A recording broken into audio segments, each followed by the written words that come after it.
Assalamualaikum warahmatullahi wabarakatuh. Perkenalkan, nama saya Cindy Octavia Pratahmi dari Sekolah Tinggi Agama Islam Negeri Bengkalis, jurusan Syariah dan Ekonomi Islam, Prodi Perbankan Syariah. Di sini saya akan sedikit menjelaskan tentang manajemen dana dan sumber dana bank syariah, di mana penjelasan yang sedikit ini untuk menyelesaikan mata kuliah manajemen dana bank syariah dengan dosen pengampu Ibu Nur Azlina MA. Nah, dalam pandangan Islam, segala sesuatu harus dilakukan secara rapi, benar, dan teratur. Proses-prosesnya juga harus diikuti dengan baik.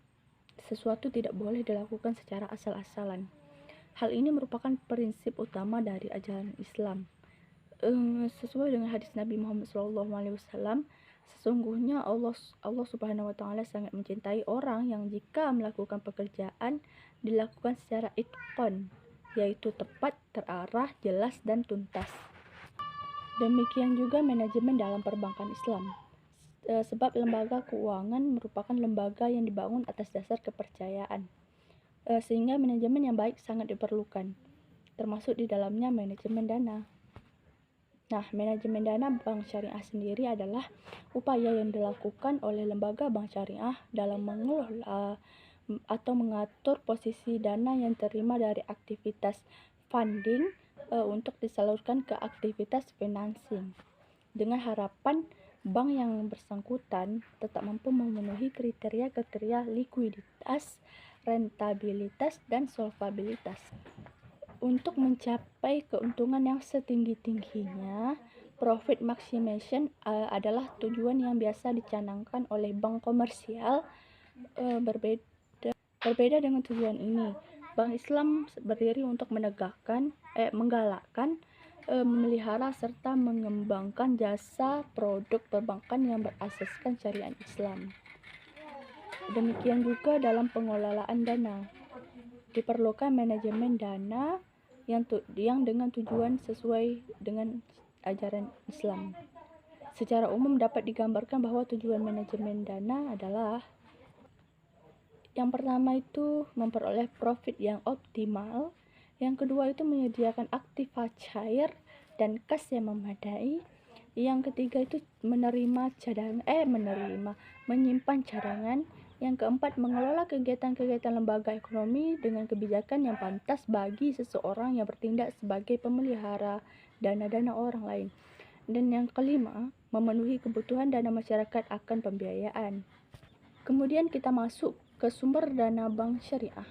Bank syariah sebagai suatu lembaga keuangan yang salah satu fungsinya adalah menghimpun dana masyarakat, harus memiliki suatu sumber untuk menghimpun dana sebelum disalurkan kepada masyarakat kembali. Sumber dana bank syariah terdiri dari yang pertama itu modal inti atau core capital. Modal ini adalah dana modal sendiri, yaitu dana yang berasal dari pemegang saham bank, yakni pemilik bank. Pada umumnya dana modal inti terdiri dari yang pertama itu modal yang disetor oleh para pemegang saham, yang kedua itu cadangan, yaitu sebagian laba bank yang tidak dibagi, kemudian laba ditahan, yaitu sebagian laba yang seharusnya dibagi kepada para pemegang saham, tetapi oleh para pemegang saham sendiri melalui rapat umum pemegang saham diputuskan untuk ditanam kembali dalam bank. Laba ditahan ini juga merupakan cara untuk menambah dana modal terlebih lanjut. Kemudian yang kedua itu sumber penghimpunan dana. Pada dasarnya, bank mempunyai 4 alternatif menghimpun dana untuk kepentingan usahanya, yaitu yang pertama dana sendiri, yang kedua itu kalau tak salah dana berjangka, deposito berjangka. Deposito berjangka itu adalah simpanan yang penarikannya hanya dapat dilakukan pada waktu tertentu sesuai tanggal yang diperjanjikan antara deposan dan bank. Kemudian yang ketiga itu tabungan, dan yang keempat cara lain penghimpunan dana dan deposan. Kemudian kita masuk ke penggunaan dana bank. Setelah dana bank ketiga dikumpulkan oleh bank, maka sesuai dengan fungsinya sebagai intermediary, bank berkewajiban menyalurkan dana tersebut untuk pembiayaan. Dalam hal ini bank harus mempersiapkan strategi penggunaan dana-dana yang dihimpun sesuai dengan rencana alokasi berdasarkan kebijakan yang telah digariskan dengan tujuan untuk mencapai tingkat probabilitas yang cukup dengan tingkat rasio yang rendah untuk mempertahankan kepercayaan masyarakat.